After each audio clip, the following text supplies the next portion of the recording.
ഓം പാർത്ഥായ പ്രതിബോധിതം ഭഗവതാ നാരായണേന സ്വയം വ്യാസേന ഗ്രഥിതാം പുരാണമുനിന മധ്യേ മഹാഭാരതം അദ്വൈതാമൃതവർഷിണീം ഭഗവതീം അഷ്ടാദശാധ്യായിനീം അംബ ത്വാമനുസന്തധാമി ഭഗവദ്ഗീതേ ഭവദ്വേഷിണീ. ഹരി ഓം. പ്രിയപ്പെട്ട മക്കളെ, ഇന്ന് നിങ്ങളോട് ഞാൻ പറയാൻ പോകുന്നത് വളരെ മനോഹരമായ, വളരെ പ്രസിദ്ധമായ ഒരു പുസ്തകത്തെക്കുറിച്ചാണ്. അതാണ് ശ്രീമദ് ഭഗവത്ഗീത. നിങ്ങളിൽ എത്ര പേർക്ക് ഈ ഭഗവത്ഗീതയെക്കുറിച്ച് അറിയുമെന്ന് എനിക്കറിയില്ല. എങ്കിലും ആരും നിങ്ങളോട് ചോദിക്കുകയാണെങ്കിൽ നിങ്ങൾക്ക് ഭഗവത്ഗീത നിങ്ങൾക്ക് എന്താണെന്ന് അറിയോ എന്ന് ചോദിക്കുമ്പോൾ നിങ്ങൾ ധൈര്യത്തോടെ അറിയാം, ഇതാണ് എന്ന് പറഞ്ഞു കൊടുക്കണം. അപ്പം അത് പറഞ്ഞു കൊടുക്കണമെങ്കിൽ നിങ്ങൾ അതിനെക്കുറിച്ച് അറിയണം, അല്ലേ? അപ്പം നമുക്കതിനായിട്ട് ഇന്ന് നമുക്കെല്ലാവർക്കും കൂടെ ഒത്തുചേർന്ന് ഇന്ന് മുതൽക്ക് ഓരോ ക്ലാസ്സിലായിട്ട് കുറച്ച് നമുക്ക് ഭഗവത്ഗീതയെക്കുറിച്ച് ചിന്തിക്കാം. എന്താണ് ഭഗവത്ഗീത? അത് കേൾക്കുന്നത് കൊണ്ട് എന്ത് പ്രയോജനമാണ്? ഇതൊക്കെ നിങ്ങൾ അറിഞ്ഞിരിക്കണം. ഇപ്പോൾ ഭഗവത്ഗീതയെക്കുറിച്ച് അറിയുന്നതിന് മുമ്പേ അതിൻ്റെ പശ്ചാത്തലത്തെ കൂടെ അറിഞ്ഞിരിക്കണം. അത് എങ്ങനെയാണ്, എവിടെയാണ് ഈ പുസ്തകം എഴുതാനിടയായത്, അതൊക്കെ അറിഞ്ഞിരിക്കണം. അപ്പം അതിനു മുമ്പ് അറിഞ്ഞിരിക്കേണ്ട ഒരു കഥയുണ്ട്. ഹസ്തിനപുരം എന്ന് പറഞ്ഞ ഒരു രാജ്യത്തിലെ രാജാവായിരുന്നു ധൃതരാഷ്ട്രർ. അദ്ദേഹം ജന്മനാ അന്ധനായിരുന്നു. അതുകൊണ്ട് തന്നെ രാജ്യം ഭരിക്കാൻ രാജാവാകാൻ അദ്ദേഹത്തിന് ശരിയായ യോഗ്യതയില്ല. അതുകൊണ്ട് അദ്ദേഹത്തിൻ്റെ അനുജനായിരുന്നു രാജാവ് പാണ്ഡു. ധൃതരാഷ്ട്രർക്ക് 100 ആൺമക്കളും ഒരു പെൺകുട്ടിയും, അങ്ങനെ 101 കുട്ടികളാണ്. പാണ്ഡുവിന് 5 മക്കളും. ധൃതരാഷ്ട്രരുടെ മക്കളെ നൂറ്റുവർ അഥവാ കൗരവർ എന്ന് വിളിക്കും. പാണ്ഡുവിൻ്റെ മക്കളെ പാണ്ഡവന്മാർ അല്ലെങ്കിൽ പഞ്ചപാണ്ഡവന്മാർ. വാസ്തവത്തിൽ കൗരവന്മാർ എന്ന് പറയുന്നത് ശരിയായിട്ട് ആലോചിച്ചാൽ അത് ശരിയല്ല. കാരണം കുരുവംശത്തിൽ ജനിച്ചവർ എന്നുള്ള അർത്ഥത്തിലാണ് കൗരവന്മാർ. അങ്ങനെയാണെങ്കിൽ 2 പേരും കുരുവംശത്തിൽ ജനിച്ചവരാണ്, പാണ്ഡവരും കൗരവരും. അതത്ര കാര്യമാക്കി എടുക്കേണ്ടതല്ല, എങ്കിലും പറഞ്ഞു എന്ന് മാത്രം. പക്ഷെ സാധാരണ അവരെ കൗരവന്മാർ എന്ന് പറയും, അല്ലെങ്കിൽ നൂറ്റുവർ.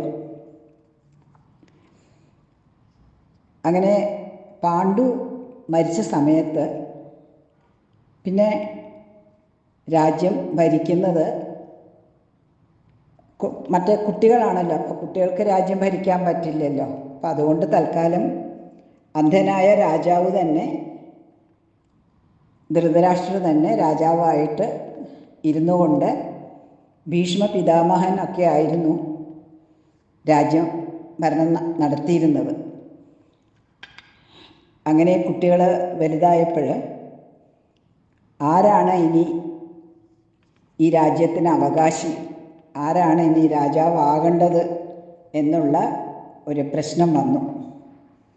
അപ്പോൾ വാസ്തവത്തിൽ നോക്കിയാൽ ഏറ്റവും മൂത്ത ആൾ യുധിഷ്ഠിരനാണ്.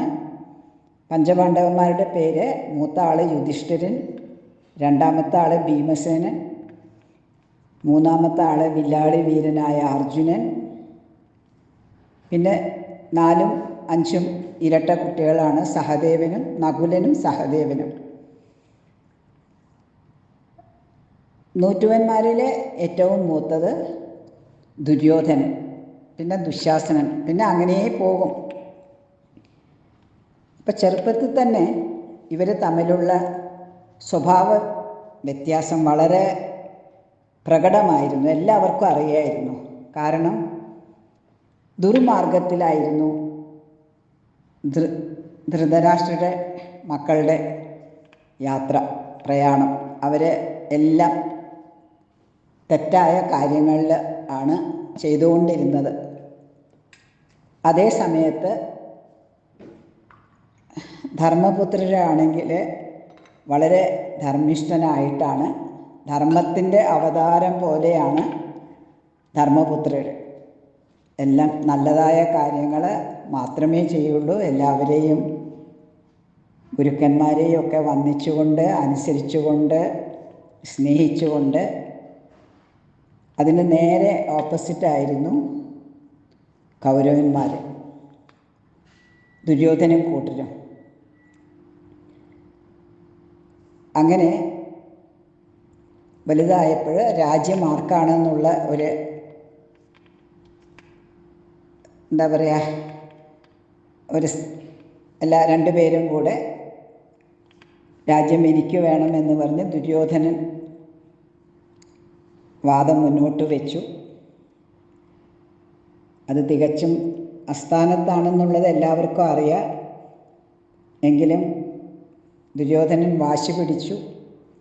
അത് തെറ്റാണെന്ന് ധൃതരാഷ്ട്രർക്കും അറിയാം. പക്ഷേ അറിഞ്ഞിട്ടും മക്കളോടുള്ള സ്നേഹം കൊണ്ട് അങ്ങനെയല്ല മക്കളെ എന്ന് പറയാനും തോന്നിയില്ല.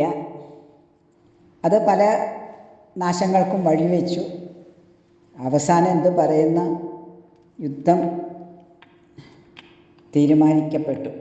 യുദ്ധത്തിൽ ജയിക്കുന്നവർക്ക് രാജ്യം എന്ന സ്ഥിതിയിൽ. ആര് തമ്മിലാണ് യുദ്ധം? ഒരു ഭാഗത്ത് ധൃതരാഷ്ട്രരുടെ മക്കളും മറ്റു ഭാഗത്ത് പാണ്ഡുവിൻ്റെ മക്കളും. കൗരവരും പാണ്ഡവരും കൂടിയുള്ള യുദ്ധം. അതായത് നന്മയും തിന്മയും കൂടെയുള്ള ഒരു യുദ്ധം എന്ന് മനസ്സിലാക്കണം. ആ യുദ്ധക്കളത്തിലെ അർജുനനാണ് വില്ലാളി വീരൻ. അർജുനൻ സേനാനായകൻ അർജുനനല്ല, പക്ഷെ അതിൽ ഏറ്റവും എന്താ പറയുക, അർജുനൻ്റെ വീര്യത്തിലാണ് എല്ലാവരും പുറപ്പെട്ടിരിക്കുന്നത് യുദ്ധത്തിന്. അതിന് വേറൊരു കാരണവും കൂടെയുണ്ട്. അർജുനൻ്റെ സാരഥി ആരാന്നറിയോ? ഭഗവാൻ ശ്രീകൃഷ്ണൻ. നമ്മളൊക്കെ ആരാധിക്കുന്ന ആ ശ്രീകൃഷ്ണനില്ലേ, സാക്ഷാൽ ശ്രീകൃഷ്ണൻ തേര് തളിക്കാനായിട്ട്, അർജുനൻ്റെ തേര് തളിക്കാനായി തയ്യാറായിരിക്കുക. അങ്ങനെ യുദ്ധം തുടങ്ങി. അപ്പം ഭീഷ്മരും ബാക്കി എല്ലാവരും നൂറ്റുപേരുടെ കൗരവന്മാരുടെ ഭാഗത്താണ്. കാരണം അവർ അവിടെ ഉണ്ട ചോറിന് കൂറ് കാണിക്കണമെന്നും പറഞ്ഞിട്ട് ദ്രോണാചാര്യർ ഇവരുടെ ആചാര്യനാണ്. അങ്ങനെ പല ആൾക്കാരും എല്ലാവരും അങ്ങനെ രണ്ട് ഭാഗത്തും ഉണ്ട്. അപ്പോൾ യുദ്ധം തുടങ്ങാറായപ്പോൾ അർജുനനൊരാഗ്രഹം, എനിക്ക് ഒന്ന് യുദ്ധം തുടങ്ങുന്നതിന് മുമ്പ് അർജുനൻ കൃഷ്ണനോട് പറഞ്ഞു, എന്നെ ഒന്ന് കൊണ്ടുപോയിട്ട് അവിടെ രണ്ട് സേനയുടെയും നടുക്കായിട്ട് നിർത്തൂ എന്ന് പറഞ്ഞു. അപ്പം പിന്നെ സാരഥിയല്ലേ, പറഞ്ഞാൽ പിന്നെ കേൾക്കാതിരിക്കാൻ പറ്റില്ലല്ലോ. കൃഷ്ണൻ നേരെ അർജുനനെ കൊണ്ടുപോയി ഭീഷ്മരുടേതും ദ്രോണരുടെയൊക്കെ മുന്നിൽ കൊണ്ട് നിർത്തി. അർജുനൻ എന്തിനാ പോയത്? ആരൊക്കെയാ ഈ ദുര്യോധൻ്റെ ഭാഗത്തുനിന്ന് എന്നോട് യുദ്ധം ചെയ്യാൻ നിൽക്കുന്നതെന്ന് നോക്കട്ടെ എന്നുള്ള ഭാവത്തിലാണ് പോയത്. പക്ഷേ പെട്ടെന്ന് അർജുനൻ തൻ്റെ പിതാമഹൻ, ഗുരുനാഥൻ, അച്ഛന് തുല്യമുള്ള ആൾക്കാർ, ബന്ധുക്കൾ, സഹോദര തുല്യമുള്ള ആൾക്കാർ, ഇവരെയൊക്കെ കണ്ടപ്പം വല്ലാതെ സങ്കടം കൊണ്ട്, വല്ലാതെ മനസ്സിന് വിഷമം പിടിച്ച സ്ഥിതിയിലായി. കാരണം ഇതൊക്കെ എൻ്റെ ആൾക്കാരല്ലേ ഈശ്വര, ഞാനെങ്ങനെയാണ് ഇവരെയൊക്കെ കൊല്ലുക? യുദ്ധത്തിൽ എന്തായാലും ജയിക്കുന്ന ഭാഗം മറ്റവരെ കൊല്ലുക തന്നെ വേണം. അപ്പം ഞാൻ ജയിക്കുക തന്നെ വേണം എനിക്ക് യുദ്ധത്തിലാണെങ്കിൽ. അപ്പം എനിക്ക് ഇവരെ കൊല്ലാതെ പറ്റില്ല, ഇവരെ കൊല്ലാതെ എനിക്ക് ജയം കിട്ടില്ല. പക്ഷേ എൻ്റെ കൈകൊണ്ട്, കാരണം എന്നെ എടുത്ത് താലോലിച്ച പിതാമഹൻ, എന്നെ വില്ലും അമ്പും എടുത്ത് എയ്യാൻ പഠിപ്പിച്ച ഗുരുനാഥൻ, ഇവരെയൊക്കെ ഞാൻ എങ്ങനെ കൊല്ലും? അങ്ങനെ ഒരു മനസ്സിന് വല്ലാത്തൊരു ഭ്രമം വന്നു. അതായത് ഒരു എന്താ പറയുക, ശരിയായിട്ടുള്ള ആ വിവേക ബുദ്ധി പോയി. എന്താണ് ചെയ്യാൻ അറിയാതെ, കർത്തവ്യം എന്താണെന്ന് അറിയാതെ ഒരു മൂഢനായി അങ്ങനെ നിന്നു. പിന്നെ എന്തൊക്കെയോ പിച്ചും പേയും പറയാൻ തുടങ്ങി. ഇവരെ കൊന്നിട്ട് എനിക്ക് എന്തിനാണ് രാജ്യം, ജയിച്ചാൽ തന്നെ എന്തിനാണ്? എൻ്റെ കൈകളൊക്കെ ഇങ്ങനെ രക്തം കൊണ്ട് പുരളില്ലേ, ഇവരെ കൊന്ന രക്തം കൊണ്ട് വംശം നശിക്കില്ലേ? എല്ലാവരും ശപിക്കില്ലേ എന്നെ? എന്തായാലും എനിക്ക് യുദ്ധം ചെയ്യാൻ പറ്റില്ല. കൃഷ്ണൻ ഇതൊക്കെ കേട്ടോണ്ട് മിണ്ടാതിരിക്കുകയാണ്, ഒന്നും പറഞ്ഞില്ല. അങ്ങനെ പിന്നെ പല പല കാര്യങ്ങളും പറയാൻ തുടങ്ങി, ഇവരൊക്കെ കൊല്ലുന്നതിനെ പറ്റിയും പല ഇതും. എനിക്ക് വലിയ അറിവുള്ള ആളാന്നുള്ള ഭാവത്തിൽ സംസാരിക്കാൻ തുടങ്ങി. കൃഷ്ണനൊന്നും അറിയാത്ത ഭാവത്തിൽ എല്ലാം കേട്ടിരുന്നു. അവസാനം അർജുനൻ അവിടെ തളർന്നു പോയി സ്വന്തം ഗാണ്ഡീവം കയ്യിൽ നിന്ന് ഇങ്ങനെ വിറച്ച് വീഴാൻ തുടങ്ങി. അങ്ങനെ അർജുനൻ ആ രഥത്തിൽ ഇരിക്കുകയാണ്.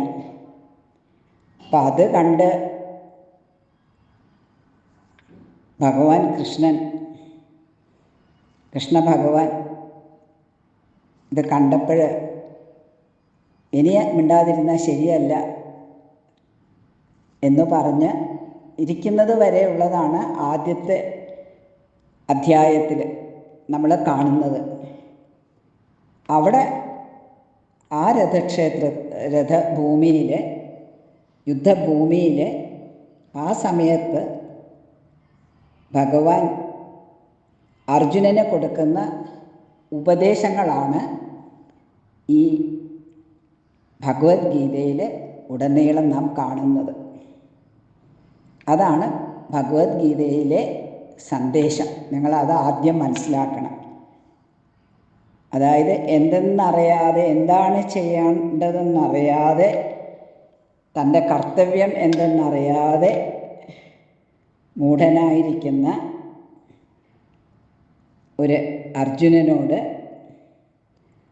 എന്താണ് നിൻ്റെ ജീവിതത്തിലെ ലക്ഷ്യം, എന്താണ് കർത്തവ്യം പറഞ്ഞുകൊടുത്ത് അങ്ങനെ അവിടുന്ന് അർജുനനെ ജ്ഞാനമാർഗത്തിലേക്ക് ഉയർത്തുന്ന ഒരു കാഴ്ചയാണ് നാം ഈ ഭഗവത്ഗീതയിൽ കാണാൻ പോകുന്നത്. ഇവിടെ നമ്മൾ ഈ യുദ്ധഭൂമിയിൽ 2 പേര് യുദ്ധം ചെയ്യുന്നുണ്ട്, നൂറ്റുവരും പാണ്ഡവരും. അപ്പോൾ ഈ യുദ്ധം ആരെക്കുറിച്ചാണ്, എങ്ങനെയാണ്? നമുക്ക് അത് വേറൊരു തലത്തിൽ നമുക്ക് ആലോചിച്ച് നോക്കിയാൽ നമ്മുടെ മനസ്സിലൊക്കെ ഉള്ള ഒരു യുദ്ധം തന്നെയാണ് അതായത് നമ്മുടെ മനസ്സിൽ എപ്പോഴും ഒരു നന്മയും തിന്മയും കൂടെ യുദ്ധം നടന്നുകൊണ്ടിരിക്കും. ഇവിടെ നന്മ കുറച്ച് പേർക്കേ ഉള്ളൂ. 5 പേരാണ് നന്മയെ പ്രതിനിധാനം ചെയ്യുന്നത്. ആരാണ്? പഞ്ചപാണ്ഡവന്മാർ. എന്നാൽ തിന്മയിലുള്ള പ്രതിനിധാനം ചെയ്യുന്നത് എത്രയോ പേര്, 100 പേരാണ്. അതുപോലെ തന്നെ യുദ്ധഭൂമിയിലും അങ്ങനെ തന്നെയാണ്. പാണ്ഡവരുടെ സൈന്യത്തിൻ്റെ എണ്ണം വളരെ കുറവാണ് കൗരവന്മാരുടെ സൈന്യത്തിൻ്റെ എണ്ണം നോക്കിയാൽ. എങ്കിലും ധർമ്മം അവരുടെ കൂടെയാണ്. അതും യുദ്ധം നടക്കുന്നത് എവിടെയാണ്? കുരുക്ഷേത്രത്തിൽ. എന്താണ് കുരുക്ഷേത്രത്തിൻ്റെ പ്രാധാന്യം? അത് ധർമ്മഭൂമിയാണ്. അതായത് ധർമ്മം, അവിടെ ധർമ്മമേ ജയിക്കൂ. അതാണ് അതിൻ്റെ പ്രത്യേകത. ഇതെല്ലാം ധർമ്മമേ ജയിക്കൂ എന്നത് ധൃതരാഷ്ട്രന് അറിയായിരുന്നു നല്ല പോലെ. പക്ഷേ എന്നാലും സ്വന്തം മക്കളോടുള്ള അതിയായ ഇഷ്ടം കൊണ്ട് അതിനെ മറന്നു പോവുക. ധർമ്മം ചെയ്യാൻ പറ്റുന്നില്ല. അങ്ങനത്തെ ഒരു സ്ഥിതിയാണ് നമ്മൾ കാണുന്നത്. അപ്പം കണ്ണ് കാണില്ല. അപ്പം വ്യാസഭഗവാൻ വന്നിട്ട് രാജാവിനോട് പറയും, ഞാൻ നിനക്ക് കണ്ണ് കാണാൻ ദിവ്യ നേത്രം തരാമെന്ന്. അപ്പം ധൃതരാഷ്ട്രന് അറിയാം എൻ്റെ മക്കൾ എന്തായാലും തെറ്റാ ചെയ്യുന്നത്. അപ്പം അത് കണ്ട് സഹിക്കാനുള്ള ശക്തി എനിക്കില്ല. കണ്ണിൻ്റെ കാഴ്ച അതുകൊണ്ട് എനിക്ക് വേണ്ട.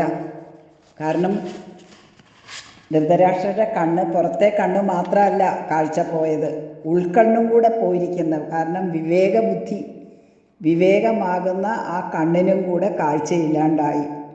കാരണം അധർമ്മത്തിൽ ആണ് കുട്ടികളോടുള്ള സ്നേഹം കൊണ്ട്.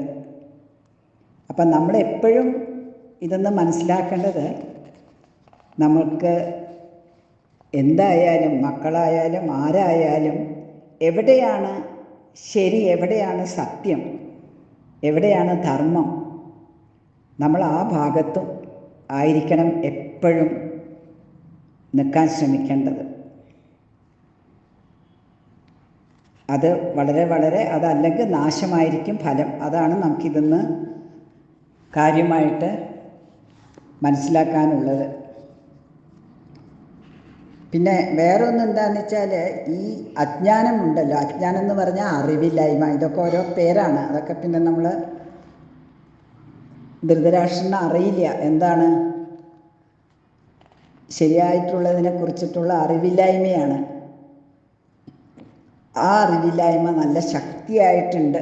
അതാണ് ആ രാജാവിനെ വളരെ ശക്തിമാനായിട്ടാണ് ധൃതരാഷ്ട്രരെ വർണ്ണിച്ചിരിക്കുന്നത്. കാരണം 1000 ഭാരം ഉള്ള ഒരു ഇരുമ്പ് പ്രതിമേനെ വെറുതെ ഒന്ന് ആലിംഗനം ചെയ്ത് പൊടിച്ചിട്ട അത്രയും ശക്തിയുള്ള ആളാണ്.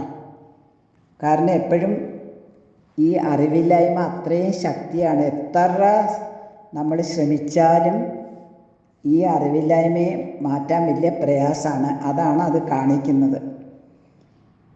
ഇങ്ങനെ ഈ അറിവില്ലായ്മ കൊണ്ടാണ് നമ്മൾ വലുതാകുമ്പോഴും ഈ അറിവില്ലായ്മ നമ്മൾ കൊണ്ട് കേസ് കൊടുക്കും, അടിപിടി കൂടും, വീട്ടിൽ വഴക്കുണ്ടാകും, സ്വന്തം സഹോദരന്മാരോടും അച്ഛനോടും അമ്മയോടും ഒക്കെ. സാധാരണ അച്ഛനോടും അമ്മയോടുള്ള വഴക്കല്ല കേട്ടോ ഞാൻ പറഞ്ഞത്. സ്വത്തിനു വേണ്ടിയിട്ട് അച്ഛനെ കൊല്ലുന്ന, അമ്മയെ കൊല്ലുന്ന എന്തൊക്കെയാണ് നമ്മൾ കേൾക്കുന്നത്. ഇതൊക്കെ കുട്ടികളാകുമ്പോൾ തന്നെ നമുക്ക് എന്താണ് ധർമ്മം എന്ന് പറഞ്ഞാൽ നല്ല കാര്യങ്ങൾ. പിന്നെ ധർമ്മത്തിന് ഒരുപാട് ഇതുണ്ട്, അതൊക്കെ പിന്നെ മനസ്സിലാക്കാം. ചെയ്യേണ്ട നല്ല കാര്യങ്ങൾ, ആരെയും ഉപദ്രവിക്കാതിരിക്കുക, ആർക്കും ദുഃഖം കൊടുക്കാതിരിക്കുക, നമ്മൾക്ക് യോഗ്യതയില്ലാത്തതിനെ നമ്മൾ പിടിച്ചു പറ്റി ആരുടെ കയ്യിൽ നിന്നും വാങ്ങാതിരിക്കുക, അതൊക്കെയാണ് ധർമ്മം. അപ്പോൾ കുട്ടികളാകുമ്പോഴേ നമ്മൾ ധർമ്മത്തിൽ വേണം. കാരണം പല സ്ഥലത്തും നമ്മൾ കണ്ടിട്ടില്ലേ, കുട്ടികൾ തമ്മിൽ വഴക്ക് കൂടുന്നതും, കുട്ടികളെ കള്ളത്തരം പറയണതും, മറ്റു കുട്ടികളെ ഉപദ്രവിക്കുന്നതും. അതൊക്കെ ഈ സ്വഭാവ ദൂഷ്യം കൊണ്ടാണ്. അപ്പം അതൊക്കെ നമുക്ക് മനസ്സിലാക്കാൻ കുട്ടികളാകുമ്പോൾ തന്നെ മനസ്സിലാക്കണം.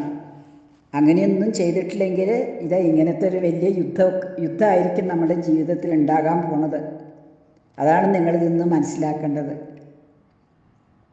ഇല്ലെങ്കിൽ നമുക്ക് വളരെ സന്തോഷത്തോടുകൂടെ, വളരെ ആനന്ദത്തോടുകൂടെ നമുക്കിഷ്ടമുള്ളതെല്ലാം നല്ല വഴിക്ക് ചെയ്ത് നമുക്ക് സുഖമായി ജീവിക്കാം.